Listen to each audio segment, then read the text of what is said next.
নমস্কার বন্ধুগণ, ভিন্ন স্বাদের গল্পের সমাহার চ্যানেলে আপনাদের সবাইকে স্বাগত জানাচ্ছি। বিখ্যাত কথা সাহিত্যিক বিভূতিভূষণ বন্দ্যোপাধ্যায় রচিত শ্রেষ্ঠ উপন্যাস আদর্শ হিন্দু হোটেলের প্রথম এবং দ্বিতীয় পর্ব ইতিমধ্যেই আমার শোনানো হয়ে গেছে। আজ তৃতীয় পর্ব শোনানোর পালা। তো চলুন শুরু করা যাক আদর্শ হিন্দু হোটেলের তৃতীয় পর্ব। গল্প পাঠ ভালো লাগলে গল্পের শেষে অবশ্যই একটা লাইক করে দেবেন। তো চলুন শুরু করা যাক আদর্শ হিন্দু হোটেলের তৃতীয় পর্ব।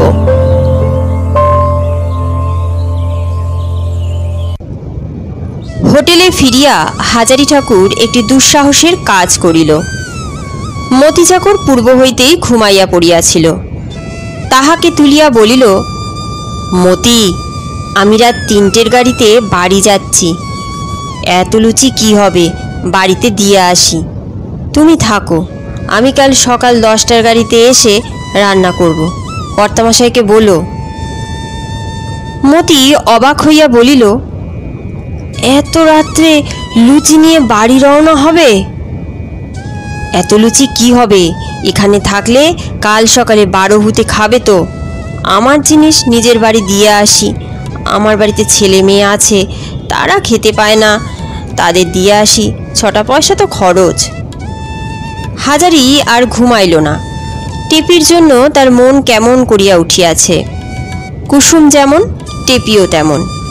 আরও 2টি ছেলে আছে ছোট ছোট, তাদের মুখ বঞ্চিত করিয়া এত লুচি এখানে রাখিয়া পদ্মঝি আর কর্তামশায়ের বাড়িতে খাওয়াইয়া কোনো লাভ নাই। রাত 3:30টার সময় গাংনাপুর স্টেশনে নামিয়া হাজারি নিজের গ্রামের পথ ধরিল এবং 3.5 কোশ পথ হাঁটিয়া ভোর হইবার সঙ্গে সঙ্গে গ্রামে পৌঁছিল। এরশোলা একসময় বর্ধিষ্ণু গ্রাম ছিল, এখন পূর্বের শ্রী নাই। গ্রামের জমিদার করবাবুরা এখান হইতে উঠিয়া কলিকাতা চলিয়া যাওয়াতে গ্রামের মাইনর স্কুলটির অবস্থা খারাপ হইয়া পড়িয়াছে। বড় দিঘিটা মজিয়া গিয়াছে। ভদ্রলোকের মধ্যে অনেকে এখান হইতে বাস উঠাইয়া কেহ রানাঘাট, কেহ কলিকাতা চলিয়া গিয়াছেন। নিতান্ত নিরুপায় যারা, তারাই গ্রামে পড়িয়া আছে। হাজারির বাড়িতে 2খানা খড়ের ঘর, ছোট উঠান, একদিকে কাঁঠাল গাছ, অন্যদিকে একটা সজনে গাছ এবং একটা পেয়ারা গাছ। এই পেয়ারা গাছটা হাজারির মা নিজের হাতে পুঁতিয়াছিলেন। বেশ বড় বড় পেয়ারা হয়, কাশির পেয়ারার বীজের চারা। হাজারির ডাকাডাকিতে হাজারির স্ত্রী উঠিয়া দৌড় খুলিয়া এই অবস্থায় স্বামীকে দেখিয়া বলিল, এসো এসো, শেষ রাতের গাড়িতে এলে কেন গো? এই দুরান্তর রাস্তা, অন্ধকার রাত, আবার বড্ড সাপের ভয় হয়েছে। সাপের কামড়ে 2-3টি মানুষ মরে গিয়েছে এর মধ্যে। আমাদের গায়ে? আমাদের গায়ে নয়, নতুন কাওয়াপাড়ার একটা মরেছে, আর বামনপাড়ায় শুনছি একটা। অত বড় বোচকাতে কি গো? হাজারি লুচির আসল ইতিহাস কিছু বলিল না। স্ত্রীর আনন্দপূর্ণ সাগ্রহ প্রশ্নের উত্তরে সে কেবল বলিল, পেয়েছি গো, পেয়েছি। ভগবান দিয়েছেন, সবাই মিলে খেয়ে নাও মজা করে। টেপিকে খুব করে খাওয়াও, ও পেট ভরে খাবে, আমি দেখি। সেদিন সকালের গাড়িতে হাজারি রানাঘাটে ফিরিতে পারিল না। দুপুরের পরে হাজারি কুসুমের বাপের বাড়ি বেড়াইতে গেল। এই গ্রামেই গোয়ালপাড়ায় কুসুমের জ্যাঠামশাই হরিঘোষের অবস্থা একসময় যথেষ্ট ভালো ছিল।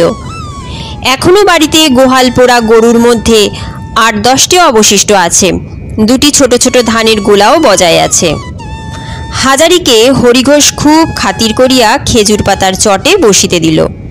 বলিল, কবে আলেন বাবা ঠাকুর? সব ভালো? তোমরা সব ভালো আছো? আপনার শ্রীচরণের আশীর্বাদে একরকম চলে যাচ্ছে। রানাঘাটেই কাজ করছেন তো? হ্যাঁ, সেখান থেকেই তো এলাম। আমাদের কুসুমের সঙ্গে দেখা টাকা হয়? হাজারি পাড়াগাঁয়ের লোক, এখানকার লোকের ধাত চেনে। কুসুমের সঙ্গে সর্বদা দেখাশোনা বা তাদের মধ্যে পরস্পরের প্রতি টানের কোনো পরিচয় সে এখানে দিতে চায় না। ইহারা হয়তো সহজভাবে সেটা গ্রহণ করিতে পারিবে না। গ্রামে কথাটা রাষ্ট্র হইয়া গেলে লোকে নানারূপ কদর্থ টানিয়া বাহির করিবার চেষ্টা করিবে। সুতরাং সে বলিল, হ্যাঁ 2-1বার হয়েছিল, ভালো আছে। এবার যদি দেখা হয় একবার আসতে বলবেন এদিকে। তার গাঁয়ে আসবার দিকে তত টান নেই, শহরে দুধ বেচে চালানো যে কি মিষ্টি লেগেছে। হাজারি কথার গতি অন্যদিকে ঘুরাইবার উদ্দেশ্যে বলিল, এবার আবাদপত্র কীরকম হলো বলো। ধানের আবাদ করেছি 12 বিঘে, আর বাকি সব তরকারি। কুমড়ো 2 বিঘে, আলু পেঁয়াজ। তা এবার আকাশের অবস্থা ভালো না বাবা ঠাকুর, খেতে মাটি ফেটে যাচ্ছে। তরকারির কথায় হাজারির নিজের গোপনীয় উচ্চাসার কথা মনে পড়িল। তরকারি তাহার গ্রাম হইতে কিনিলে রানাঘাট বাজারের চেয়ে অনেক সুবিধা পাওয়া যায়। এখান হইতেই সে আনাজপত্র লইয়া যাইবে। হরিঘোষকে বলিল, আচ্ছা তোমাদের আলু কমন হতে পারে? বাবা ঠাকুর, তার কি কোনো ঠিক আছে? তবে 30-40 মণ তো খুব হবে। তুমি সমস্ত আলু আমায় দিতে পারবে? নগদ দাম দেব। হরিঘোষ কৌতূহলের সহিত জিজ্ঞাসা করিল, বাবা ঠাকুর আজকাল কাঁচামালের ব্যবসা করছেন নাকি? ব্যবসা এখনো করিনি, তবে করব ভাবছি, সে তোমায় বলবো একদিন। গোয়ালপাড়া হইতে আসিবার পথে একটা খুব বড় বাঁশবনের মাঝখান দিয়া পথ। এখানে লোকজন নাই, এরোশোলা গ্রামেই লোকজনের বসত নাই। আগে ছিল, ম্যালেরিয়ায় মরিয়া হাজিয়া লোকশূন্য হইয়া পড়িয়াছে। শুধুই বড় বড় আম কাঁঠালের বাগান ও বাঁশবনের জঙ্গল। এই বাঁশবনের মধ্যে পুরনো দিনে পালিত পাড়া ছিল। হাজারি বাল্যকালেও দেখিয়াছে। পালিতেরা বেশ বর্ধিষ্ণু ছিল গ্রামের মধ্যে। পূজা পার্বণ, দোল, দুর্গোৎসব পর্যন্ত হইয়াছে বাজেন পালিতের বাড়ি। এখন জঙ্গলের মধ্যে পালিতদের ভিটাটা পড়িয়া আছে এই পর্যন্ত। দিন মানেই বোধহয় বাঘ লুকাইয়া থাকে। বাঁশঝাড়ে কটকট করিয়া শুকনো বাঁশের শব্দ হইতেছে। ঘন ছায়া, শুকনো বাঁশ পাতার ও শোলার শব্দ, ফিঙে শালিক পাখির কলরব। হাজারির মনে হইল আজ যেন তার হোটেলের দাসত্ব জীবন গতে মুক্তির দিন। সেই ভীষণ গরম উনুনের সামনে বসিয়া আজ আর তাকে ডেকচিতে ভাত ডাল রান্না করিতে হইবে না। পদ্মঝিয়ের কড়া তাগাদা ও মুরুব্বিয়ানা সহ্য করিতে হইবে না। বাঁশবনের ছায়ায় পূর্ণ শান্তিতে সে যদি ঘণ্টার পর ঘণ্টা ধরিয়া ঘুমায়, তাহা হইলেও কেহ কিছু বলিতে পারিবে না। এই মুক্তি সে ভালোভাবেই আবাদ করিতে চায় বলিয়াই তো হোটেল খুলিবার কথা এত ভাবে।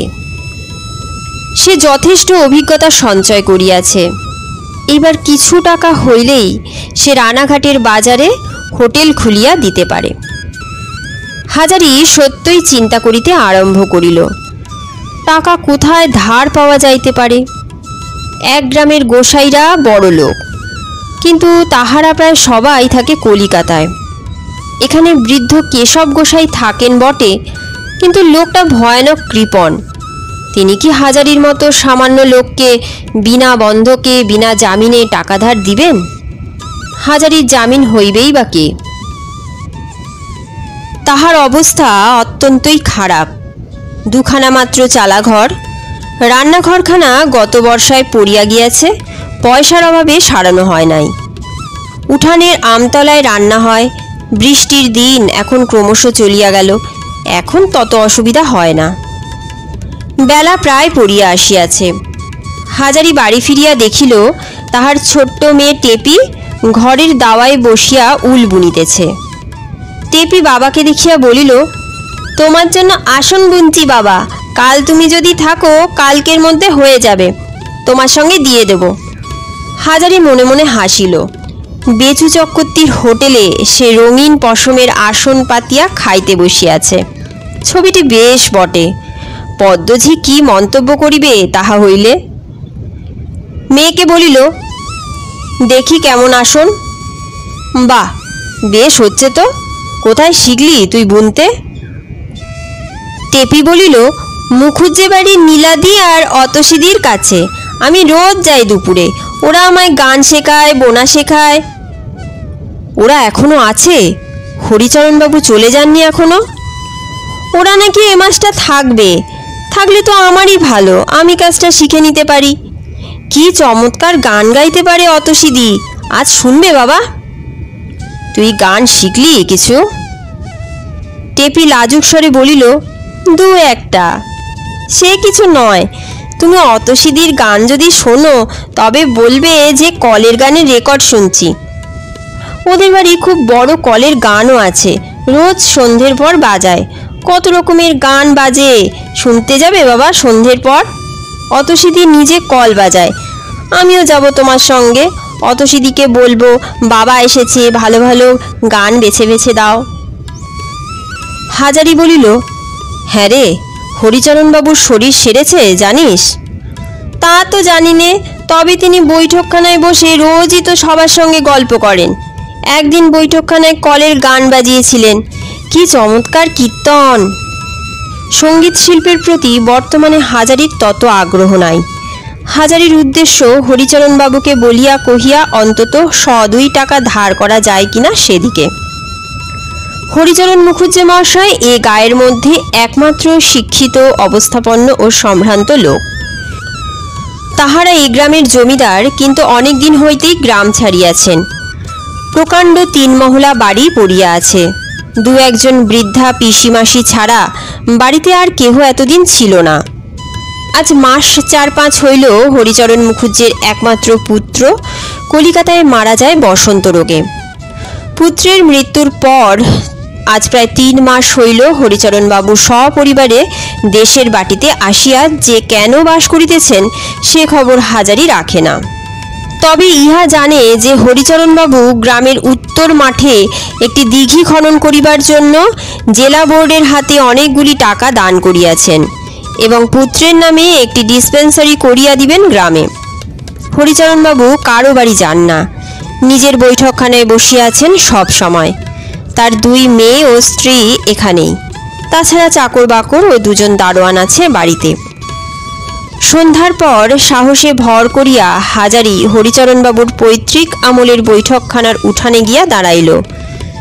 বৈঠকখানা বাড়ির সামনে বড় বড় থামওয়ালা সাদা মার্বেল পাথর বাঁধানো বারান্দা। বারান্দার সামনে একটা মাঝারি গোছের কামরা, পাশে একটা ছোট্ট কামরা। পূর্বে নবীনবাবু বলিয়া ইহাদের এক শরিক বড় বৈঠকখানার পাশে পৃথকভাবে নিজের জন্য আরেকটি বৈঠকখানা তৈরি করিয়াছিলেন। তিনি আজ 25 বৎসর হইল নিঃসন্তান অবস্থায় মারা যাওয়াতে উক্ত বৈঠকখানার ঘর বর্তমানে বিচলি রাখিবার জন্য ব্যবহৃত হয়। হাজারি টেপিকে সঙ্গে করিয়া লইয়া গিয়াছিল। টেপি বলিল, বাবা তুমি বসো, আমি অতসীদিকে বলি গে তুমি এসেছো কলের গান শুনতে, এক্ষুনি দেবে গান। বৈঠকখানার সামনে হাজারিকে দাঁড় করাইয়া রাখিয়া টেপি পাশের ছোট্ট দরজা দিয়া বাড়ির মধ্যে সরিয়া গেল। ঘরের মধ্যে তেলের চৌপায়া লণ্ঠন জ্বলিতেছে, ইহা সাবেকিকালের বন্দোবস্ত, এখনো ঠিক বজায় আছে। হাজারি বারান্দায় দাঁড়াইয়া ইতস্তত করিতেছে ঘরে ঢুকিবে কিনা। এমন সময় ঘরের ভিতর হইতে স্বয়ং হরিচরণবাবু বারান্দায় বাহির হইয়াই সামনে হাজারিকে দেখিয়া বলিলেন, কে? হাজারি বিনীতভাবে হাত জোর করিয়া মাথা নিচু করিয়া প্রণাম করিয়া বলিল, বাবু আমি হাজারি। ও হাজারি, কি মনে করে? এসো এসো, বাইরে দাঁড়িয়ে কেন, ঘরের মধ্যে এসো। মাস 2 তোমায় দেখিনি। তোমার মেয়ে মাঝে মাঝে আসে বটে, আমার বড় মেয়ে অতসীর সঙ্গে তার বেশ ভাব। হরিচরণবাবুর বয়স 55-56 হইবে। গৌরবর্ণ, লম্বা আড়ার চেহারা, বড় বড় চোখ, গলার স্বর গম্ভীর। তিনি খুব শৌখিন লোক ছিলেন। এখনও এই বয়সেও এবং ছেলে মারা যাওয়া সত্ত্বেও বেশ শৌখিনতা ও সুরুচির পরিচয় আছে তার আটপৌরে পোশাকেও। হাজারি আসলে আসিয়াছে টাকা ধার করিবার কথা বলিতে, কিন্তু বৈঠকখানা ঘরে ঢুকিয়া প্রকাণ্ড বড় সেকেলে প্রমাণ সাইজের আয়নাখানায় নিজের আপাত মস্তক দেখিয়াই তাহার সাহসটুকু সব উবিয়া গেল। হরিচরণবাবুর নির্দেশ মতো সে একখানা চেয়ারে বসিল। হরিচরণবাবু বলিলেন, চা খাবে হাজারি? হাজারি আমতা আমতা করিয়া বলিল, আজ্ঞে চা আমি থাকগে, সে কেন আবার কষ্ট। হরিচরণবাবু বলিলেন, বিলক্ষণ, কষ্ট কিসের? আমি তো চা খাবই এখন, দাঁড়াও আনতে বলি। এই সময় টেপি বৈঠকখানার যে দোর অন্তঃপুরের দিকে, সেখানে আসিয়া দাঁড়াইল। হরিচরণবাবুকে বৈঠকখানার মধ্যে দেখিয়াও সে বেশ সহজভাবেই বলিল, বাবা দাঁড়াও, অতসীদি কলের গান বাজাচ্ছে। আমি বলেছি আমার বাবা তোমাদের কলের গান শুনতে এসেছে। হরিচরণবাবু বলিয়া উঠিলেন, কলের গান শুনতে এসেছো হাজারি? তা আমাকে বলতে হয় এতক্ষণ? শুনতে আসবে এর আর কথা কি? তোমরা 2-5 জন আসো যাও, বড় আনন্দের কথা। গ্রাম তো লোকশূন্য হয়ে পড়েছে। ওরে খুকি, তোর বাবার জন্য আর আমার জন্য 2 পেয়ালা চা আনতে বল তোর অতসী দিদিকে। হাজারি মনে মনে টেপির উপর চটিয়া গেল। হতভাগা মেয়েটা সব দিল মাটি করিয়া। কে তাহাকে বলিয়াছিল কলের গান শুনিতে সে যাইতেছে মুখুজ্জে বাড়িতে? অতঃপর টাকার কথা উত্থাপন করা কি ভালো দেখায়? না, যত ছেলে মানুষই নিয়া হইয়াছে কার। হরিচরণবাবুর মেয়ে অতসী এই সময় 2 পেয়ালা চা হাতে ঢুকিল। প্রথমে হাজারির সামনে টেবিলে একটা পেয়ালা নামাইয়া অন্য পেয়ালাটি হরিচরণবাবুর হাতে দিল। অতসীর বয়স 18-19, বেশ ধবধবে ফর্সা, সুন্দর মুখশ্রী, ডাগর ডাগর চোখ, এক কথায় অতসী সুন্দরী মেয়ে। পরিষ্কার পরিচ্ছন্ন অথচ সহজ অনাড়ম্বর সাজগোজ, হাতে কয়েক গাছি সরু সোনার চুড়ি এবং কানে ইয়াররিং ছাড়া অলঙ্কারেরও কোনো বাহুল্য নাই। হরিচরণবাবু বলিলেন, তোমার হাজারি কাকা, প্রণাম করো অতসী। অতসী আগাইয়া আসিল, হাজারির সামনে নিচু হইয়া প্রণাম করিয়া পায়ের ধুলা লইল। হাজারি সংকুচিত হইয়া বলিল, থাক থাক, এসো মা, রাজরানী হও মা, এসো, কল্যাণ হোক। অতসীকে হরিচরণবাবু বলিলেন, তোমার হাজারি কাকা গান শুনবেন, গ্রামোফোনটা নিয়ে এসো। অতসীর সঙ্গে টেপি খুব ভাব করিয়াছে। টেপির বাবাকে অতসী প্রথম দেখিল। বন্ধুর পিতা কিরকম দেখিতে কৌতূহলের সহিত সে চাহিয়া দেখিতেছিল। বাবার কথায় বাড়ির মধ্যে চলিয়া গেল এবং কিছুক্ষণ পরে চাকরের হাতে দিয়া গ্রামোফোন রেকর্ডের বার বাহিরে পাঠাইয়া দিল। হরিচরণবাবু চাকরকে বলিলেন, বাজাবে কে? তো দিদিমণি আসছে না? দিদিমণি যে বললেন আপনি বাজাবেন। আমি ভালো চোখে দেখতে পাবো না, তাকেই পাঠিয়ে দিগে যা। একটু পরে অতসী, টেপি এবং পাড়ার আরও 2-3টি মেয়ে ঘরে ঢুকিল। কলের গান বাজনা শুরু হইল এবং চলিল ঘণ্টা 2। আরও একবার চা দিয়া গেল চাকরে, কিন্তু পরিবেশন করল অতসী। সব মিটিয়া চুকিয়া যাইতে রাত্রি প্রায় 9:30 বাজিয়া গেল। হাজারি ছটফট করিতেছিল, গান শুনিতে সে এখানে আসে নাই। গান বন্ধ হইলে অতসী, টেপি ও মেয়ের দল যখন বাড়ির মধ্যে চলিয়া গেল, তখন হাজারি সাহসে ভর করিয়া বলিল, আপনার কাছে একটা আর্জি ছিল বাবু। হরিচরণবাবু বলিলেন, কি বলো?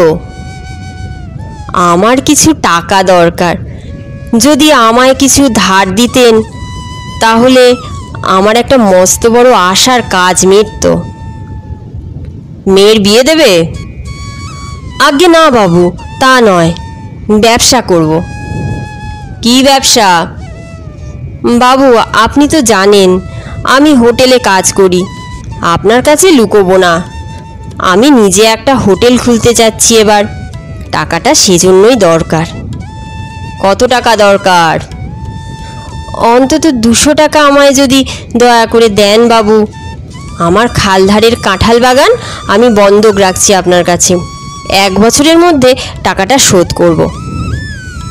হরিচরণবাবু ভাবিয়া বলিলেন, বাগান বন্ধক রেখে টাকা আমি দিতাম না, দিতাম তো তোমাকে এমনি দিতাম, কিন্তু অত টাকা এমন সময় আমার হাতে নগদ নেই। হাজারি এ কথার পরে আর কোনো কথা বলিতে পারিল না। বিশেষত সে জানিত হরিচরণবাবু উদার মেজাজের মানুষ, সত্যবাদী লোক। টাকা হাতে থাকিলে হাতে টাকা না থাকার কথা বলিতেন না। অতসী আসিয়া বলিল, কাকা আপনি একটু বসুন, টেপি খেতে বসেছে, মা ছাড়বে না।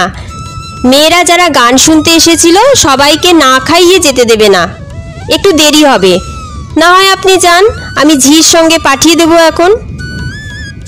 হরিচরণবাবু বলিলেন, তোমার যদি বিশেষ কাজ না থাকে একটু বসে যাও না হাজারি, তোমার সঙ্গে দুটো কথা কই। কেউ বড় একটা আসে না আমার এখানে।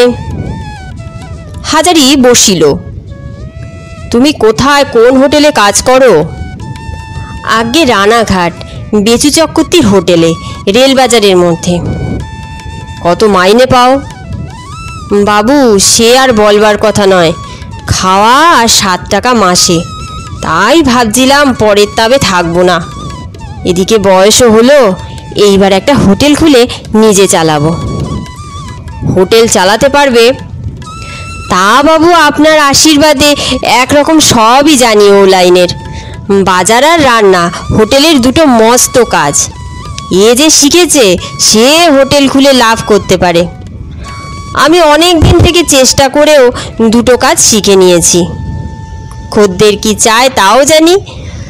চাকরি করি রাঁধুনির বটে বাবু, কিন্তু আপনার বাপ মায়ের আশীর্বাদে, আপনার আশীর্বাদে চোখ কান খুলে কাজ করি। বেশ ভালো। উৎসাহ পাইয়া হাজারি তাহার বহুদিনের আশা ও সাধ একটি আদর্শ হিন্দু হোটেল প্রতিষ্ঠা সম্বন্ধে অনেক কথা বলিল। চুনি নদীর ধারে বসিয়া অবসর মুহূর্তে তাহার যে স্বপ্ন দেখার কথাও সে গোপন করিল না। তাহার রান্না খাইয়া কলিকাতার বাবুরা কি রকম সুখ্যাতি করিয়াছে, যদুবাণিজ্যের হোটেলে তাহাকে ভাঙাইয়া লইবার চেষ্টা কিছুই বাদ দিল না। হরিচরণবাবু বলিলেন, দেখো হাজারি, তোমার কথা শুনে তোমার ওপর আমার হিংসে হয়। তোমার বয়স হলে কি হবে? তোমার জীবনে মস্ত বড় আশা রয়েছে একটা কিছু গড়ে তুলবার। এই আশাই মানুষকে বাঁচিয়ে রাখে। আমার ছেলেটা মারা যাওয়ার পর আমার জীবনে যেন সব কিছু ফুরিয়ে গিয়েছে মনে হয়। আর যেন কিছু করবার নেই। করে কি হবে, কার জন্য করব, এইসব কথা মনে হয়। তাছাড়া জীবনে কখনোই কিছু দরকার হয়নি।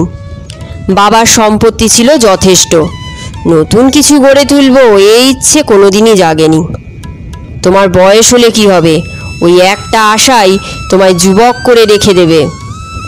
আমার মাথায় এত পাকা চুল ছিল না। খোকা মারা যাওয়ার পরে জীবনের উদ্যম, আশা, ভরসা যেমন চলে গেল, অমনি মাথার চুলও পেকে উঠল। তবে এখন ইচ্ছে আছে খোকার নামে একটা স্কুল করে দেব। আবার ভাবি, স্কুলে পড়বেই বা কে? আমাদের এই অঞ্চলে তো লোকের বাস নেই। তার চেয়ে না হয় একটা ডাক্তারখানা করে দিই। উদ্যমী জীবনের সবটুকু। যার জীবনে আশা নেই, যা কিছু করার ছিল সব হয়ে গেছে, তার জীবন বড় কষ্টকর। যেমন ধরো দাঁড়িয়েছে আমার। খোকা মারা না গেলে আজ আমার ভাবনা হে হাজারি। ভেবেছিলুম কয়লার খনি ইজারা নেব, কত উৎসাহ ছিল। এখন মনে হয় কার জন্য করব। তাই বলছিলুম, তোমায় দেখে হিংসে হয়। তোমার জীবনে উদ্যম আছে, আশা আছে, আমার তা নেই। আর এই দেখো, এই পাড়া গায়ে একলাটি আছি পড়ে। ভালো লাগে কি? ভালো লাগে না। কখনো থাকিনি, কিন্তু বাইরে আর হইচইয়ের মধ্যে থাকতে ভালো লাগে না। ওই মেয়েটা আছে, কলের গান এনেছে একটা, বাজায়, আমি শুনি। ওর মায়ের জন্য বেচে বেচে ভক্তি আর দেহতত্ত্বের গান কিনে দিয়েছি। যদি তা শুনে তার মনটা একটু ভালো থাকে। মেয়ে মানুষ, কষ্টটা লেগেছে তার অনেক বেশি। হাজারি এই দীর্ঘ বক্তৃতার সবটা তেমন বুঝিল না। কেবল বুঝিল পুত্রশোকে বৃদ্ধের মাথা খারাপ হইয়া গিয়াছে। সে সহানুভূতিসূচক 2-4 কথা বলিল। বেশি কথা অনেকক্ষণ ধরিয়া গুছাইয়া বলিতে কখনো সে শেখে নাই। তবু পুত্র শোকাতুর বৃদ্ধের জন্য তাহার সত্যকার দুঃখ হওয়াতে ভাবিয়া ভাবিয়া মনে মনে বানাইয়া কিছু বলিল। হরিচরণবাবু বলিলেন, আর একটু চা খাবে? আজ্ঞে না, চা খাওয়া আমার তো এমন অভ্যাস নেই, আপনি খান বাবু। এমন সময় টেপি আসিয়া বলিল, বাবা যাবে? হাজারি হরিচরণবাবুর কাছে বিদায় লইয়া মেয়েকে সঙ্গে করিয়া বাহির হইল। জ্যোৎস্না উঠিয়াছে, ভরেদের বাড়ির উঠানে রাঙা কাঠ কাটিয়াছে, রাঙা কাঠির গন্ধ বাহির হইতেছে। সিধু ভর দাওয়ায় জাল বুনিতেছিল। বলিল, দা ঠাকুর কনে ছিলেন এত রাত অবধি? হাজারি বলিল, বাবুর বাড়ি, বাবু ছাড়েন না কিছুতে। চা খাও, কলের গান শোনো, শেষে তো টেপিকে না খাইয়ে ছাড়লেন না গিন্নিমা। হাজারির বড় ভালো লাগিয়েছিল আজ সন্ধ্যাটা। বড় লোকের বৈঠকখানায় এমনভাবে বসিয়া চা সে কখনো খায় নাই। খাতির করিয়া তাহার সঙ্গে কোনো বড় লোকে মনের কথাও কখনো বলে নাই। কলের গান তো আছেই। মেয়েকে বলিল, টেপি কি খেলি রে? টেপি একটু ভোজন প্রিয়, খাইতে ভালোবাসে, আর গরিবের মেয়ে বলিয়াই অতসীর মা তাহাকে না খাওয়াইয়া ছাড়েন না। বলিল, পরোটা, মাছের ডালনা, সুজি, পটল ভাজা, আলু ভাজা। হাজারি স্ত্রী অনেকক্ষণ রান্না সারিয়া বসিয়া আছে। বলিল, এত রাত্রির পর্যন্ত ছিলে কোথায় সব? পাড়া বেড়ানো শেষ হয় না যে তোমাদের? বসে বসে কেবল ঘুম আসছে। টেপি বলল, আমি খেয়ে এসেছি মা, অতসী দি মা ছাড়লেন না কিছুতেই, আমি কিছু খাবো না। হ্যাঁ রে, তুই খেয়ে এলি? ওবেলা সেই বাসি লুচি তোর জন্য রয়েছে যে, লুচি খাবি না? অনেক দিন ইহাদের সংসারে এমন সচ্ছলতা হয় নাই যে লুচি ফেলিয়া ছড়াইয়া ছেলেমেয়েরা খাইতে পায় বলিয়াও সুখ। টেপি বলিল, তুমি খাও মা, আমি খুব খেয়ে এসেছি। সেখানেও তো পরোটা, সুজি, মাছের ডালনা এইসব খাইয়েছে। আজ দিনটা বেশ কাটলো না মা? ভালো খাওয়া সকাল থেকে শুরু হয়েছে আর রাত পর্যন্ত চলেছে। আহারাদি শেষ করিয়া হাজারি বাহিরে বসিয়া তামাক খাইতে লাগিল। হরিচরণবাবুর কথায় তাহার অনেকখানি উৎসাহ আজ বাড়িয়া গিয়াছে। লুচি, টেপি কত লুচি খাইতে পারে সে তাহার ব্যবস্থা করিবে। তাহার এই সব লোভাতুর ছেলেমেয়ের মুখে ভালো খাবার দাবার সে দিতে পারে না, কিন্তু যাতে পারে সে চেষ্টা করিবার জন্যই তো সুযোগ খুঁজিয়া বেড়াইতেছে। হরিচরণবাবুর টাকা আছে বটে, কিন্তু তাহার মতো লোভাতুর ছেলে মেয়ে নাই তাহার ঘরে। কাহাদের মুখে সুখাদ্য তুলিয়া দিবার আশায় তিনি খাটিবেন? আজ হরিচরণবাবুর নিকট হইতে সে টাকা ধার পায় নাই বটে, কিন্তু এমন একটা জিনিস পাইয়া আসিয়াছে যাহার মূল্য টাকা কড়ির চেয়েও বেশি। তাহার সংসারে ছেলে মেয়ে আছে, টেপি আছে। তাহাদের মুখের দিকে চাহিয়া তাহার হাতে পায়ে বল আসিবে, মনে জোর পাইবে। হরিচরণবাবুর জীবন শেষ হইয়া গিয়াছে। তাহার বয়স 46 হইলে কি হয়? টেপি যে ছেলে মানুষ। তাহার নিজের সুখ কিসের? টেপিকে একখানা ভালো শাড়ি কিনিয়া দিলে ওর মুখে যে হাসি ফুটিবে, সেই হাসি তাহাকে অনেক দূরে লইয়া যাইবে কর্মের পথে। আহা, যদি এমন কখনো হয়, যদি টেপিকে একটা কলের গান কিনিয়া দেওয়া যায়। গান এত ভালোবাসে যখন। হয়তো স্বপ্ন, কিন্তু ভাবিয়াও তো আনন্দ। দেখা যাক না কি হয়। বাঁশঝাড়ে শনশন শব্দ হইতেছে। রাত অনেক হইয়াছে, গ্রাম নীরব হইয়া গিয়াছে। এতক্ষণে হাজারি স্ত্রীকে বলিল, ওগো, আমার গামছাখানা বড্ড ময়লা হয়েছে, একটু সোডা দিয়ে ভিজিয়ে দাও তো। কাল খুব সকালে কেচে দিও, আমি কাল সকালে উঠেই রানাঘাট যাব। সকালে কেন, এক্ষুনি কেচে দিই। ভিজে গামছা নিয়ে যাবে কি করে? এখন কেচে হাওয়ায় মেলে দিলে রাত্রির মধ্যে শুকিয়ে যাবে। সকালে উঠিয়া হাজারি ঠাকুর রানাঘাট চলিয়া আসিল। হোটেলে ঢুকিবার আগে তাহার ভয় করিতে লাগিল। কর্তাবাবু এবং পদ্মঝি তাহাকে কি না জানি বলে। একদিন কামাই করিবার জন্য কৈফিয়ত দিতে দিতে তাহার প্রাণ যাইবে। হইলও তাই। ঢুকিবার পথেই বসিয়া স্বয়ং বেচু চক্রবর্তী মশায় খোদ কর্তা। হাজারিকে দেখিয়া হাতের হুঁকা নামাইয়া কড়া সুরে বলিলেন, কাল কোথায় ছিলে ঠাকুর? হাজারি মিথ্যা কথা বলিল না।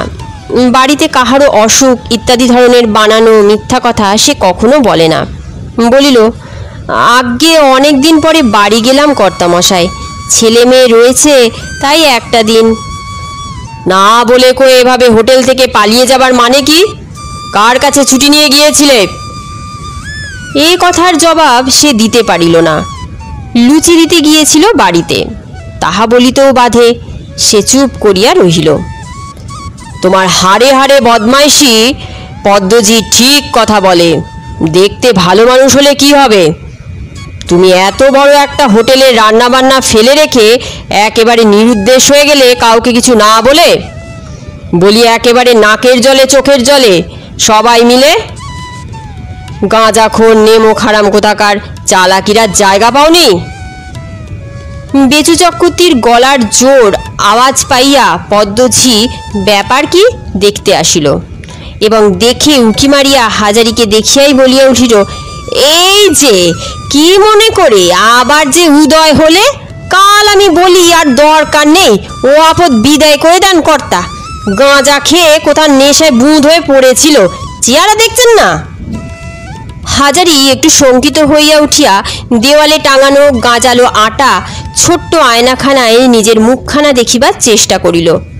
কি দেখিল পদ্মঝি তাহার চেহারাতে? গাঁজা তো দূরের কথা, একটা বিড়ি পর্যন্ত সকাল হইতে সে খায় নাই। যাও, কাল একটা ঠিকে ঠাকুর আনা হয়েছিল, তার মজুরি 1 টাকা আর জল খাবারের 4 আনা তোমার এ মাসের মাইনে থেকে কাটা যাবে। ফের যদি এমন হয় সেই দিনই বিদায় করে দেব, মনে থাকে যেন। বেচু চক্রবর্তী রায় দিলেন। হাজারি অপ্রতিভ মুখে রান্নাঘরের মধ্যে গিয়া ঢুকিল। সেখানেও নিস্তার নাই। কর্তার হাত হইতে নিষ্কৃতি পাইলেও পদ্মঝির হাতে অত সহজে পরিত্রাণ পাওয়া দুষ্কর। পদ্মঝি হাজারির পেছন পেছন রান্নাঘরে ঢুকিয়া বলিল, করবে না তো? তোমার কাজ ওরা কেন করবে? একা হাঁড়ি ঠেলো আজকে, যেমন বদমাইশ তা তেমনি। একা বড় ডেকচি নামাও, ফ্যান গালো, ভাত বারো খদ্দেরদের। কাল সব কাজ মুখ বুঝে ও ঠাকুর করেছে। একা নবাব পুত্তুর গাঁজা খেয়ে কোথায় পড়ে আছেন, আর ওর জন্য খেটে মরবে সবাই। উড়ুন চুড়ে মুই পোড়া বামুন কোথাকার।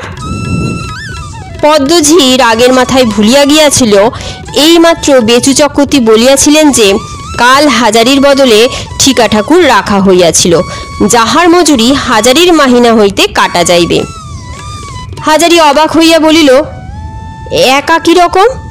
এই তো ঠিকে ঠাকুর রাখা হয়েছে বললেন কর্তাবাবু।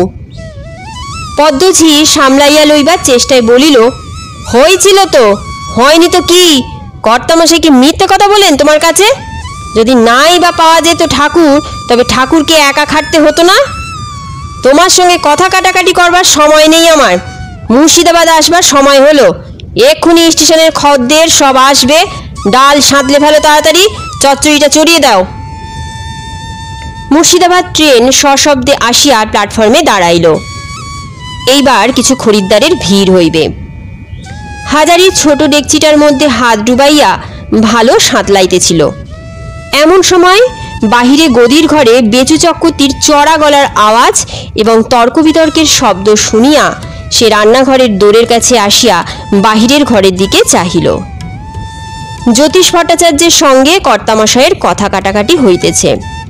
জ্যোতিষ ভট্টাচার্য অনেক দিন হইতে তাহাদের খরিদ্দার। আগে আগে নগদ পয়সা দিয়া খাইয়া যাইত। আজ মাছ 6-7 হইছে মাসিক হারে খায়। বয়স 50-52 হবে। ম্যালেরিয়া রোগীর মতন চেহারা, মাথার চুল প্রায় পাকিয়া গিয়াছে। রং পূর্বে ফর্সা ছিল, এখন পুড়িয়া আতকালো হইয়া আসিয়াছে প্রায়। পরনে ময়লা ধুতি, গায়ে লং ক্লথের ময়লা পাঞ্জাবি, পায়ে বিবর্ণ কেমবিসের জুতো। বেচু চক্রবর্তী বলিতেছেন, না, আপনি অন্যস্তর চেষ্টা করুন ভট্টাচার্য মশাই, আমি পারবো না। সোজা কথা, হোটেল খুলেছি 2 পয়সা রোজগারের চেষ্টায়, অন্য ছত্তর তো খুলিনি। জ্যোতিষ ভট্টাচার্য বলিতেছে, টাকার জন্য আপনি ভাববেন না চক্রবর্তী মশাই, এ মাসে বাকি আমি একসঙ্গে দেব। না মশাই, আপনি অন্যত্র চেষ্টা করুন, যা গিয়েছে গিয়েছে, আর আপনাকে খাইয়ে আমি জড়াতে রাজি নই। জ্যোতিষ ভট্টাচার্য বেশ নরম সুরে বলিল, না না, যাবে কেন, বিলক্ষণ, পাই পয়সা শোধ করে দেব, তবে পড়ে গিয়েছি একটু ফেরে কর্তামশাই খুব খোসামত জুড়ে দিয়েছে, তাই এই কটা দিন যেমন খাচ্ছি তেমনি খেয়ে যায় সামনের মাসের পয়লা দোসরা।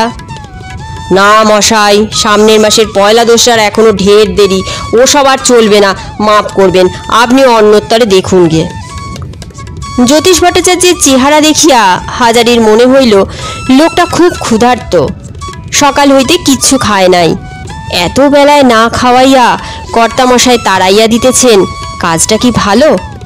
হয়তো কিছু কষ্টে পড়িয়া থাকিবে, নতুবা দুমুঠা খাইবার জন্য লোকে এত খোসামত করে না। হাজারির ইচ্ছা হইল একবার সে বলে, কর্তামশাই আমি আজ খাবো না, কাল দেশে একটা নেমন্তন্ন ছিল, খেয়ে শরীর খারাপ আছে, আমার ভাতটা না হয় ভট্টাচার্য মশাই খেয়ে যান। কিন্তু কথাটা বলিলে কর্তামশায়ের অপমান করা হইবে, বিশেষ করিয়া পদ্ম তাহা হইলে তাহাকে আস্ত রাখিবে না।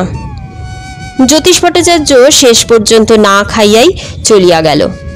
হাজারি ভাবল, আহা, পুরনো খদ্দের, ওকে এক থাল ভাত দিলে কি ক্ষতি হতো হোটেলের। আমি যদি কখনো হোটেল করি, খেতে এসে কাউকে ফেরাবো না, এতে আমার হোটেল উঠে যায় আর থাকে। একে তো ভাত বেচে পয়সা, তার উপর খিদের সময় লোককে ফেরাবো। ট্রেনের প্যাসেঞ্জার খরিদ্দারগণ আসিয়া পড়িয়াছে, খাইবার ঘরে বেশ ভিড়। মতি চাকর আজ 10-12টি লোক জুটাইয়া আনিয়াছে। পদ্ম আসিয়া বলিল, 10 থালা ভাত বাড়ো, 2 থালা নিরামিষি, আলুর ডালনা দিও। আধ ঘন্টা পরে মুর্শিদাবাদ ট্রেনের খরিদ্দার বিদায় হইলে অপ্রত্যাশিতভাবে বনগাঁয়ের ট্রেনের সময় কতগুলি লোক খাইতে আসিল। বেলা 1:30, এ সময় নূতন লোক প্রায়ই আসে না। পদ্মঝি যখন হাঁকিল, 5 থালা ভাত ঠাকুর, হাজারি তাহাকে ডাকিয়া চুপি চুপি বলিল, ডাল একেবারে নেই, দুজনের মতো হবে কি না। পদ্মঝি ডেকচির কাছে আসিয়া নিচু হইয়া দেখিয়া চাপা কণ্ঠে বলিল, ও মা, এ তো একেবারে নেই বললে হয়, এখন খদ্দেরদের খাওয়াবো কি দিয়ে? তোমার দোষ, যখন ডাল কমে আসছে, এখনো 2খানা ট্রেন বাকি, তখন একটু ফ্যান মিশিয়ে সাঁতলে নিলে না কেন? কতবার তোমায় বলে দেওয়া হয়েছে ফ্যান আছে? হাজারি বলিল, আছে আছে তো 2 বাটি দাও, ডালে ফেলে দিয়ে একটু নুন দিয়ে গরম করে নাও, হাঁ করে দাঁড়িয়ে দেখছো কি?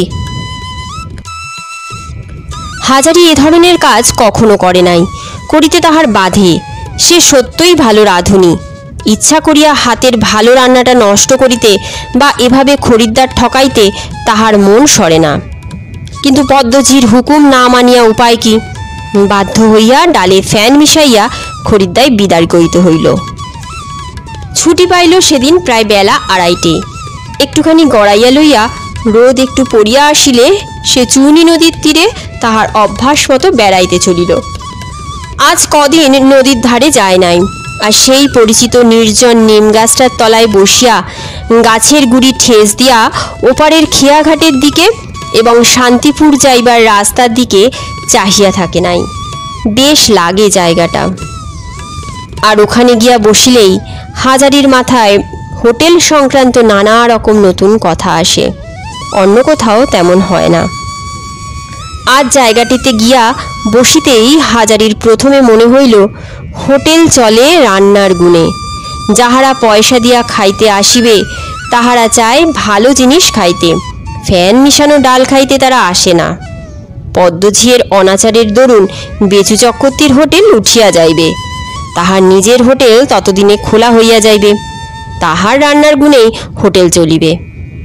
হঠাৎ হাজারি লক্ষ্য করিল জ্যোতিষ ভট্টাচার্য চুনির খেয়াঘাটে দাঁড়াইয়া আছে, বোধহয় পার হইয়া ওপারে যাইবে। ও ভট্টাচার্য মশাই, ভট্টাচার্য মশাই! জ্যোতিষ চাহিয়া দেখিয়া উঠিয়া হাজারির কাছে আসিল। কোথায় যাবেন? যাচ্ছি একটু ফুলে নবলা, আমার ভাইরা ভাই থাকে তারই ওখানে। দেখলে তো হাজারি, তোমাদের চক্রবর্তী মশাইয়ের কাণ্ডটা আজ।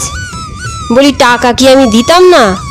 দুপুরবেলা না খাইয়ে কিনা বললে অন্য জায়গায় চেষ্টা করুন গিয়ে। ভাত বেচা বামুন যদি ছোট লোক না হয় তবে আর কে হবে? বিড়ি আছে, দাও তো একটা। হাজারি নিকট হইতে বিড়ি লইয়া ধরাইয়া বলিল, 200 ঝাঁটা মারি শহরের মাথায়, আর থাকছি নে, যাচ্ছি ফুলে নবলা। আমার বড় ভাইরা ভাই পার্বতী চক্রবর্তী সেখানে একজন নাম করা লোক। পার্বতী দাদা একবার বলেছিল ওদের জমিদারি কাছারিতে একটা চাকরি করে দেবে। পাল চৌধুরীদের জমিদারি, মস্ত কাছারি, সেখানে যাচ্ছি, একটা হিললে হয়ে যাবেই। হাজারি বলিল, একটা কথা বলি ভট্টাচার্য মশাই, যদি কিছু মনে না করেন। জ্যোতিষ ভট্টাচার্য বলিল, কি? টাকা কড়ি এখন কিছু নেই আমার কাছে, তা বলে দিচ্ছি, তবে দেনা আমি রাখবো না, খাওয়ার টাকা আগে শোধ দিয়ে তখন অন্য কথা, সে তুমি বলে দিও চক্রবর্তী মশাইকে। হাজারি বলিল, টাকা কড়ির কথা বলিনি, বলছিলাম আপনি আহার করেছেন? জ্যোতিষ ভট্টাচার্য কিছুমাত্র না ভাবিয়া সঙ্গে সঙ্গে উত্তর দিল না। কোথায় করব, এত বেলা চক্রবর্তী মশাইয়ের হোটেল থেকে ফিরে আর ভাতকে আমার জন্য নিয়ে বসেছিল। হাজারি খপ করিয়া জ্যোতিষ ভট্টাচার্যের ডান হাতখানা ধরিয়া বলিল, আমার সঙ্গে চলুন ভট্টাচার্য মশাই, আমি আপনাকে রেঁধে খাওয়াবো আজ, আসুন আমার সঙ্গে। জ্যোতিষ ভট্টাচার্য বলিল, কোথায় কোথায়? আরে না, আর না হাজারি, ও আজ থাক, আমি জল টল খেয়ে আর এখন অবেলায়। হাজারি নাছোড়বান্দা, তাদের হোটেলের একজন পুরনো খদ্দের আজ পয়সা নাই বলিয়া সারাদিন অনাহারে থাকিয়া রানাঘাট হইতে চলিয়া যাইতেছে, কি জানি কেন এ ব্যাপারটার জন্য হাজারি যেন নিজেকেই দায়ী করিয়া বসিল। জ্যোতিষ ভট্টাচার্য বলিল, আমি তোমাদের হোটেলে আজ যাব না কিন্তু হাজারি। আচ্ছা, তুমি যখন ছাড়ছ না তখন বরং একটু জল টল খাওয়াও। হোটেলে নিয়েই বা যাবো কেন, আসুন না, জল টল নয়, ভাত খাওয়াবো রেঁধে। জ্যোতিষ ভট্টাচার্য ব্যস্ত হইয়া বলিল, না না, ফুলে নবলা যেতে পারবো না আজ, তাহলে আজ সেখানে পৌঁছতে হবে। নিকটেই কুসুমের বাড়ি, একবার হাজারি ভাবিল ভট্টাচার্যকে সেখানে লইয়া যাইবে কিনা, শেষে ভাবিয়া চিন্তিয়া তাহাই করিল। ভদ্রলোককে নতুবা কোথায় বসাইয়া সে খাওয়ায়। কুসুমের বাড়ির দোরে কড়া নাড়িতেই কুসুম আসিয়া দোর খুলিয়া হাজারিকে দেখিয়া হাসি মুখে কি বলিতে যাইতেছিল। হঠাৎ জ্যোতিষ ভট্টাচার্যের দিকে দৃষ্টি পড়ায় সে লজ্জিত হইয়া নিচু স্বরে বলিল, বাবা ঠাকুর, কি মনে করে? উনি কে সঙ্গে? ওর জন্যই আশা, উনি বামুন মানুষ, আজ সারাদিন খাওয়া হয়নি, আমার চেনাশোনা, আমাদের হোটেলের পুরনো খদ্দের, পয়সা ছিল না বলে খেতে দেয়নি কর্তামশাই। উনি না খেয়ে শান্তিপুর চলে যাচ্ছিলেন, আমার সঙ্গে দেখা, ধরে আনলুম। ওকে কিছু না খাইয়ে তো ছেড়ে দেওয়া যায় না, বাইরের ঘরটা খুলে দাও গিয়ে। কুসুম ব্যস্ত হইয়া বাহিরের ঘরের দোর খুলিতে গেল। জ্যোতিষ ভট্টাচার্য কিছু দূরে দাঁড়াইয়াছিল। হাজারি তাহাকে ডাক দিয়া বাহিরের ঘরে বসাইল। তাহার পর বাড়ির ভিতর যাইতেই কুসুম উদ্বিগ্ন কণ্ঠে বলিল, কি করবেন বাবা ঠাকুর? রান্না করবেন? সব জোগাড় করে দিই, আর ততক্ষণ ধরে যা কিছু আছে ও বাবা ঠাকুরকে দিই, কি বলেন?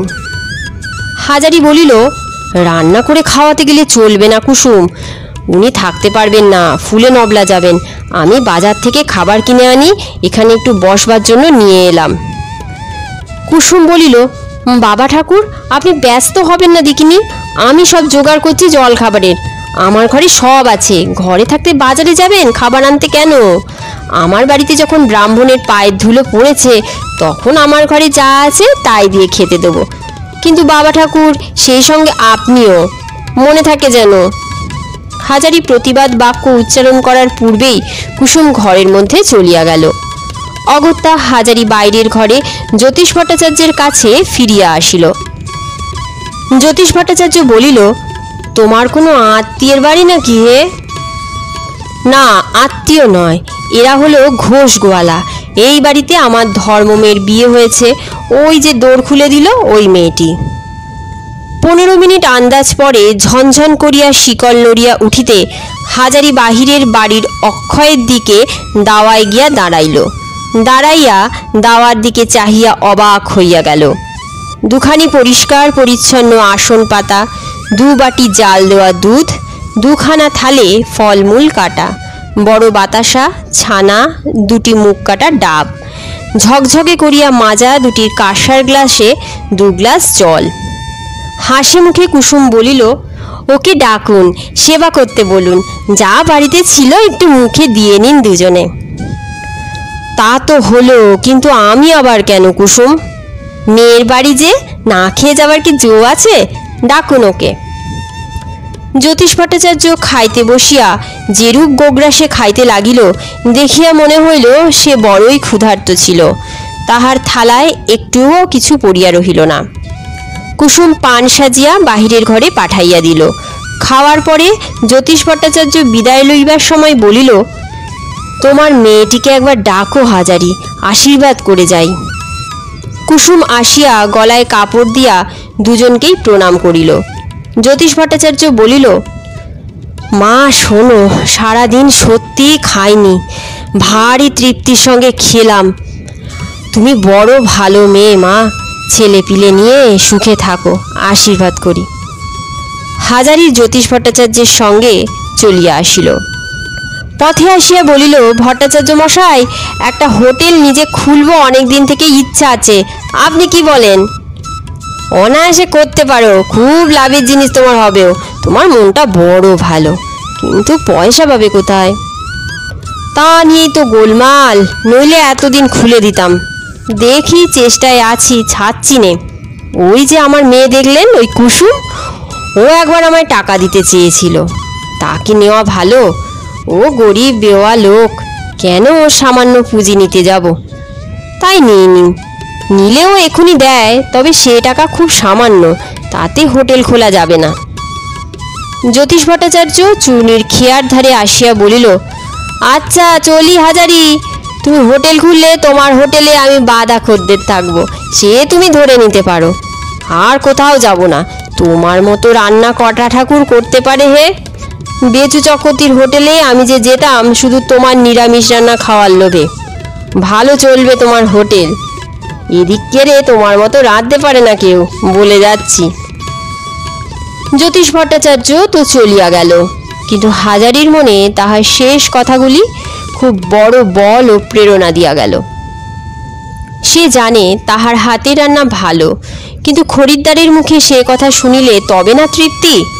ক্ষুধার্ত ব্রাহ্মণকে খাওয়াইয়াছিল বটে, কিছু সে যাইবার সময় যাহা দিয়া গেল, হাজারির মনের আনন্দ ও উৎসাহের দিক দিয়া দেখিতে গেলে তাহা খুব মূল্যবান ও সার্থক প্রতিদান।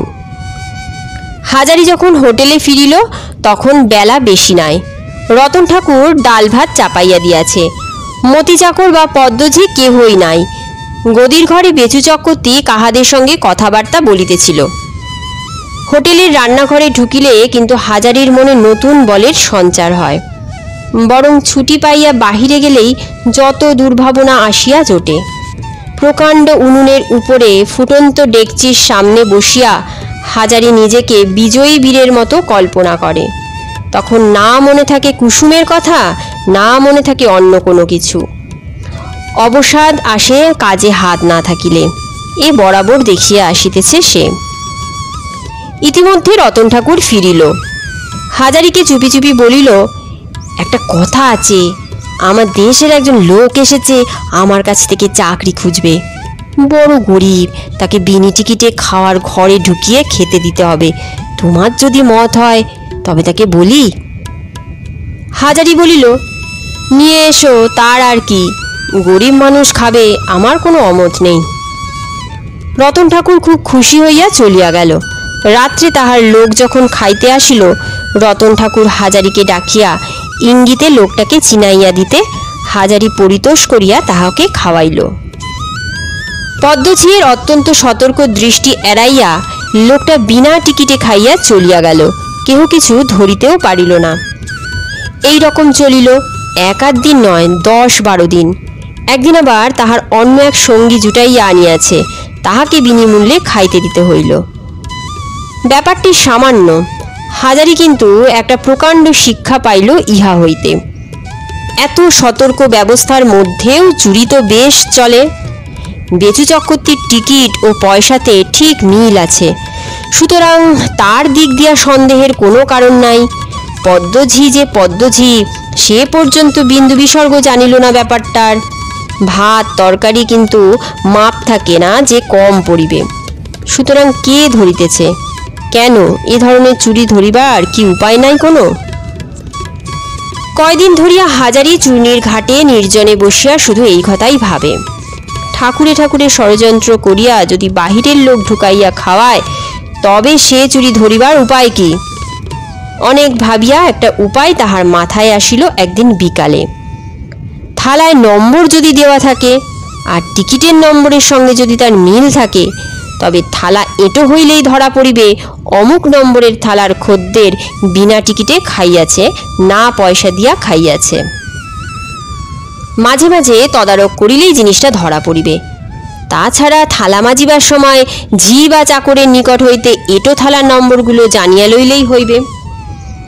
হাজারি খুব খুশি হইল, ঠিক বাহির করিয়াছে বটে, একটা ফাঁক অভ্যেসী আছে, সেও জানে যদি কলা পাতায় খাইতে দেওয়া হয়, যদি বিনা নম্বরই থালা সেই লোকটা বাহির হইতে আনে তাহাতে নিস্তার নাই, কারণ ঝি চাকরের চোখে তখনই ধরা পড়িবে।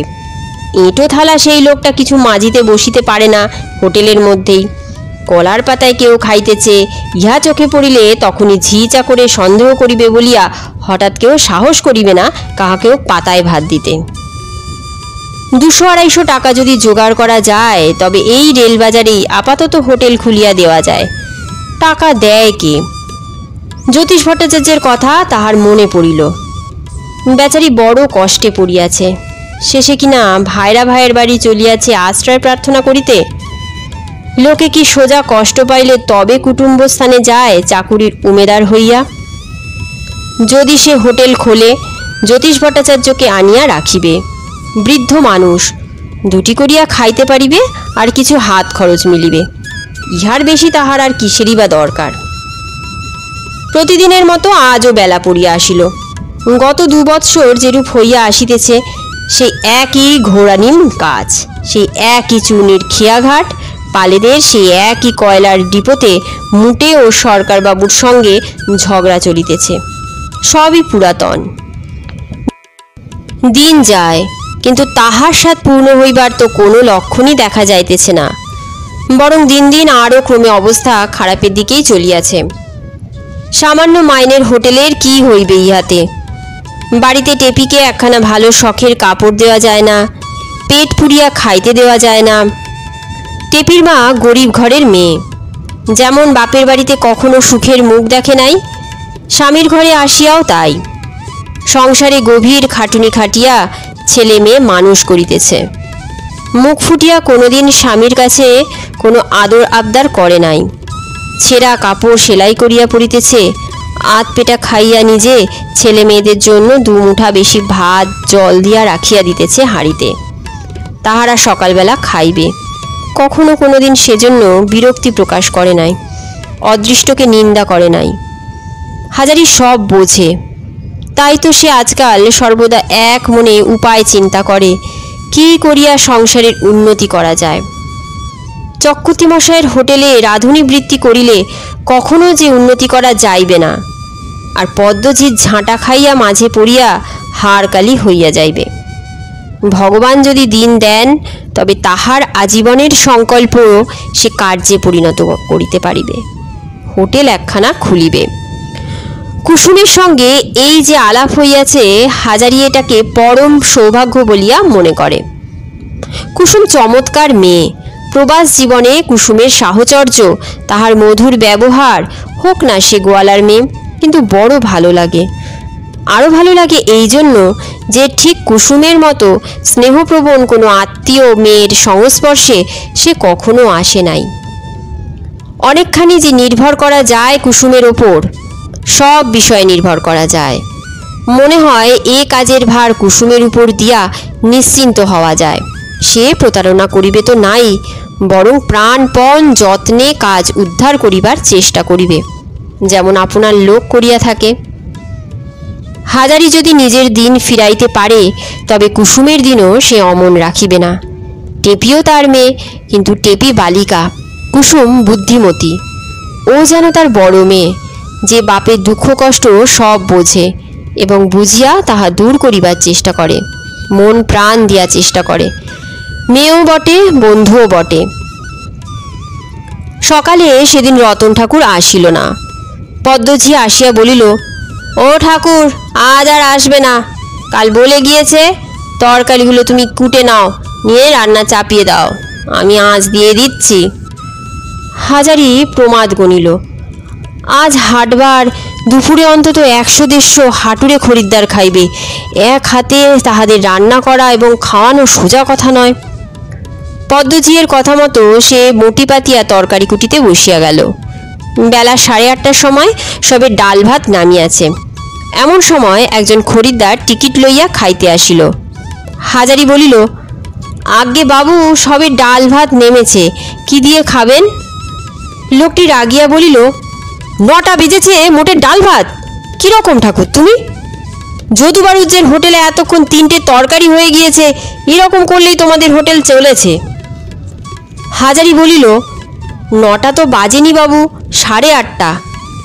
লোকটার মেজাজ রুক্ষ ধরনের, বলিল, আমি বলছি 9টা, তুমি বলছো 8:30, আবার মুখে মুখে তর্ক। আমি ঘড়ি দেখতে জানি নে? সে কথা তো হয়নি বাবু, ঘড়ি কেন দেখতে পাবেন না, আপনারা বড় লোক। কিন্তু 9টা বাজলে তো কেষ্টনগরের গাড়ি আসে, সে গাড়ি তো এখনো আসেনি। আবার তর্ক, এক চাওয়ার মারবো গালে। বোধহয় লোকটা মারিয়াই বসিত। ঠিক সেই সময় পদ্মঝি গোলমাল শুনিয়া ঘরের মধ্যে ঢুকিয়া বলিল, কি হয়েছে বাবু? লোকটা পদ্মঝির দিকে ফিরিয়া বলিল, তোমাদের এই অসভ্য ঠাকুরটা আমার সঙ্গে মুখোমুখি তর্ক করছে। কি জানো আর? হোটেলে রাঁধুনিগিরি করতে এসে আবার লম্বা লম্বা কথা। আজ দিতাম তোমাকে একটি চর কষিয়ে, টের পেতে তুমি মজা। পদ্মঝি বলিল, যাক বাবু, আপনি ক্ষমা দেন, ওর কথায় চললে কি চলে? আসুন, আপনি খাবেন এখানে। খাবো কি? তোমাদের ঠাকুর বলছে এখনো কিছু রান্না হয়নি, তাই বলতে গেলাম তো আমার সঙ্গে তর্ক। রান্না হয়নি তো টিকিট বিক্রি করছিলে কেন তোমরা? দেখাবে তোমাদের মজা, যত বদমায়ের সব।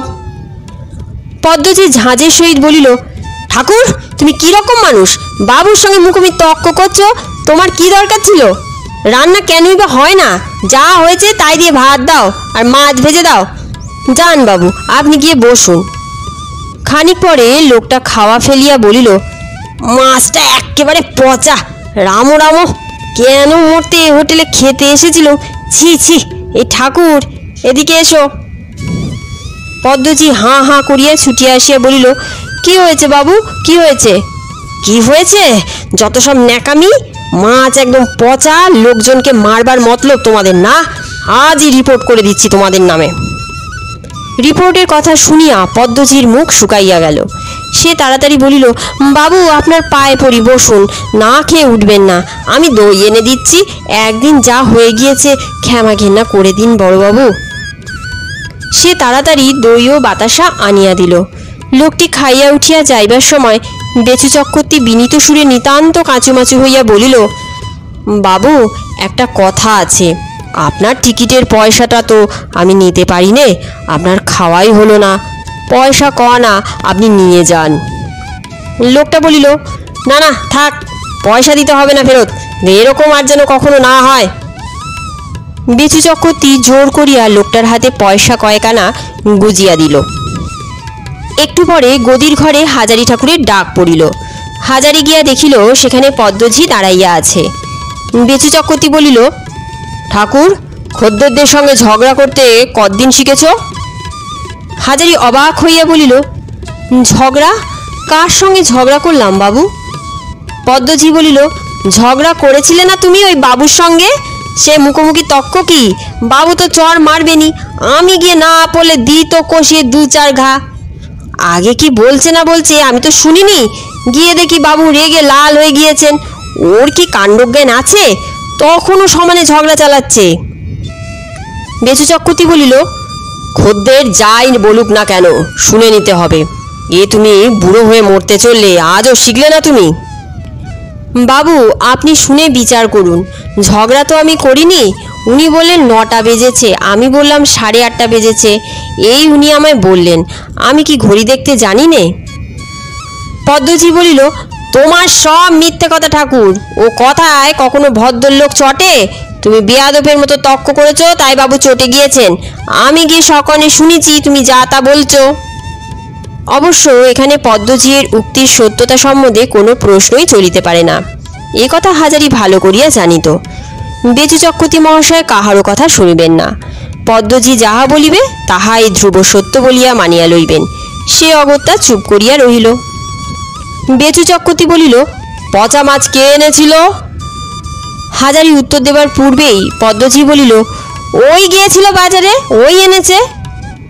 হাজারির বিস্ময়ে কাঠ হইয়া গেল। কি সর্বনেশে মিথ্যে কথা! পদ্মজি খুব ভালো করিয়াই জানে কাল রাত্রে প্রায় 1.5 পোয়া আন্দাজ পোনা মাছ উদ্বৃত্ত হইলে পদ্মজি তাহাকে বলিয়াছিল মাছগুলো ঢাকিয়া রাখিতে এবং পরদিন কড়া করিয়া আর একবার ভাজিয়া লইয়া মাছের ঝাল করিতে। তাহা হইলে খরিদ্দার টের পাইবে না যে মাছটা বাসি। বাসি মাছ ভাজা সে খরিদ্দারকে দিতে যায় নাই, পদ্মজি নিজেই ভাজা মাছ দেবার কথা বলিয়াছিল। কিন্তু এসব কথা বেচু চক্রবর্তীকে বলিয়া কোনো লাভ হয় নাই। বেচু চক্রবর্তী বলিল, তোমার 8 আনা জরিমানা হলো, মাইনের সময় কাটা যাবে, যাও। হাজারি রান্নাঘরে ফিরিয়া আসিল, কিন্তু তাহার চোখ দিয়া যেন জল বাহির হইয়া আসিতে চাহিতেছিল। কি অসহ্য অবিচার! সে বাজারে গিয়াছিল ইহা সত্য, মাছ কিনিয়াছিল তাহাও সত্য, কিন্তু সে মাছ পচা নয়, সে মাছ খরিদ্দারের পাতে দেওয়াই হয় নাই। অথচ পদ্মজি দিব্য তাহার ঘাড়ে সব দোষ চাপাইয়া দিল, আর সেই মিথ্যা অপরাধে তাহার হইল জরিমানা। পদ্মদিদি তাহার সঙ্গে যে কেন এমন করিয়া লাগে, কি করিয়াছে সে পদ্মদিদির? রতন ঠাকুর আজ নাই, খাটুনি সবই তাহার ওপর। 8-10 জন লোক ইতিমধ্যে টিকিট কিনিয়া খাবার ঘরে ঢুকিল, চাকরে জায়গা করিয়া দিল। হাজারি তাড়াতাড়ি আলু ভাজিয়া ইহাদের ভাত দিল। তাহারা খুব গোলমাল করিতে লাগিল, শুধু আলু ভাজা আর ভাত দিয়া খাওয়া যায়? ইহারা সকলেই রেলের যাত্রী, স্টেশন হইতে তাহাদের হোটেলের চাকর বলিয়া আনিয়াছে যে একমাত্র তাহাদেরই হোটেলে এত সকালে সব হইয়া গিয়াছে, মাছের ঝোল অম্বল পর্যন্ত। এখন দেখা যাইতেছে যে ডাল আর আলু ভাজা ছাড়া আর কিছুই হয় নাই, এ কি অন্যায় ইত্যাদি। পদ্মজি দরজার কাছে মুখ বাড়াইয়া বলিল, ও ঠাকুর, দাও না মাছ ভেজে, বাবুরা বলছেন শুনতে পাও না? বাবুরা খাবেন কি দিয়ে? অর্থাৎ সেই পচা মাছ ভাজা আবার দাও। আজকার মাছ এখনও কোটা হয় নাই, পদ্ম তাহা জানে। হাজারি ঠাকুর কিন্তু পচা মাছ আর খরিদ্দারদের পাতে দিবে না। সে বলিল, ভাজা মাছ আর নাই, যা ছিল ফুরিয়ে গিয়েছে। পদ্মজি বলিল, তবে একটু বসুন বাবুরা, একখানা তরকারি করে দিচ্ছি, বসুন আপনারা, উঠবেন না। শিক্ষামতো মতি চাকর আসিয়া বলিল, ও ঠাকুর, বনগাঁয়ের গাড়ি আসবার যে সময় হলো, রান্নাবান্না কিছু হলো না এখনো, ঘণ্টা পড়ে গিয়েছে যে। খরিদ্দারেরা সমস্ত ব্যস্ত হইয়া উঠিল, ইহারাও সেই গাড়িতে কৃষ্ণনগরে যাইবে। একজন বলিল, ঘণ্টা পড়ে গিয়েছে? মতি চাকর বলিল, হ্যাঁ বাবু, অনেকক্ষণ, গাড়ি গাংনাপুর ছেড়েছে এলো বলে। মাছ ভাজা খাওয়া মাথায় থাকুক, তাহারা তাড়াতাড়ি উঠিতে পারিলে বাঁচে, গাড়ি ফেল হইয়া গেলে অনেকক্ষণ আর গাড়ি নাই। পদ্মজি বলিল, আহা, উঠবেন না বাবুরা, ধীরে সুস্থে খান, মাছ ভেজে দাও ঠাকুর, আমি তাড়াতাড়ি কুটে দিচ্ছি, বসুন বাবুরা। খরিদ্দারেরা উঠিয়া পড়িল। ধীরভাবে বসিয়া খাওয়া তাহাদের পক্ষে সম্ভব নয়। তাহারা চলিয়া যাইতেই পদ্মজি বলিল, যাক, এইবার মাছগুলো কুটি। এত সকালে কোন হোটেলে রান্না হয়েছে, 6খানা মাছের গাদা বেঁচে গেল। এই জুয়াচুরিগুলো হাজারি পছন্দ করে না। শুধু এখানে বলিয়া নয়, রেলবাজারের সব হোটেলেই এই ব্যাপার সে দেখিয়া আসিতেছে। খরিদ্দারকে খাওয়াইতে বসাইয়া দিয়া বলে, বাবু, গাড়ির ঘণ্টা পড়ে গেল। খরিদ্দার আধ পেটা খাইয়া উঠিয়া যায়। হোটেলের লাভ। ছি, ন্যায্য পয়সা গুনিয়া লইয়া এ কি জুয়াচুরি! হাজারি ঠাকুর এতদিন এখানে কাজ করিতেছে, কখনো মুখ দিয়া একথা বাহির করে নাই যে ট্রেনের সময় হইয়া গেল। অনেক সময় ট্রেনের সময় না হইলেও ইহারা মিথ্যা করিয়া ধোঁয়া তুলিয়া দেয়, যাহাতে খরিদ্দার ব্যস্ত হইয়া পড়ে। অধিকাংশই পাড়া গিয়ে লোক, রেলের টাইম টেবিল মুখস্থ করিয়া তাহারা বসিয়া নাই। ইহাদের ধাঁধা লাগাইয়া দেওয়া কঠিন কাজ নয়। মতি চাকরকে শিখানো আছে সে সময় বুঝিয়া রেলগাড়ির ধোঁয়া তুলিয়া দিবে। আজ 5 বছর হাজারি দেখিয়া আসিতেছে এই ব্যাপার। নিজের হোটেল যখন সে খুলিবে, ব্যবসাতে লাভ করিবার জন্য এসব হীন ও নীচ কৌশল সে অবলম্বন করিবে না। ন্যায্য পয়সা লইবে, ন্যায্য মতো পেট ভরিয়া খাইতে দিবে। এই সব নিরীহ পল্লীবাসী রেলযাত্রীদের ঠকাইয়া পয়সা না লইলে যদি তাহার হোটেল না চলে, না হয় নাই চলিল হোটেল। ফাঁকি দেওয়া যায় না হাটুরে খরিদ্দারদের। আজ মদনপুরের হাট এখানকারও হাট।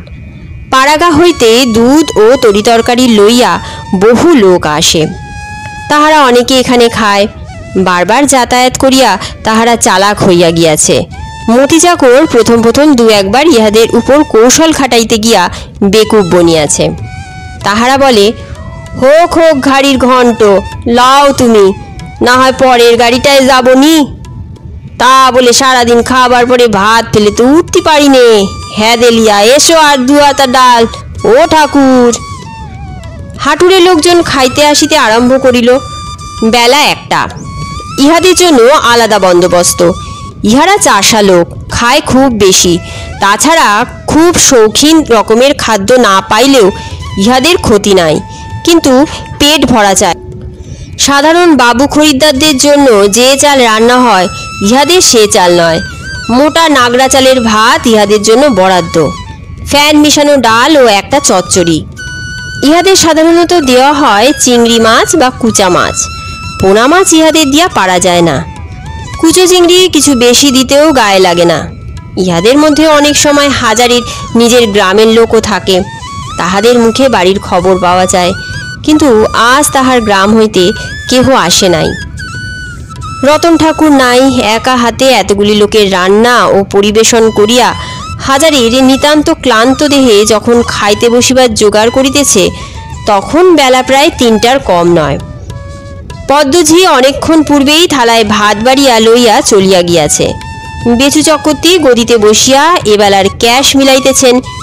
এই সময় পাশের হোটেলের বংশীধর ঠাকুর আসিয়া বলিল, ও ভাই হাজারি, 2টো ভাত হবে?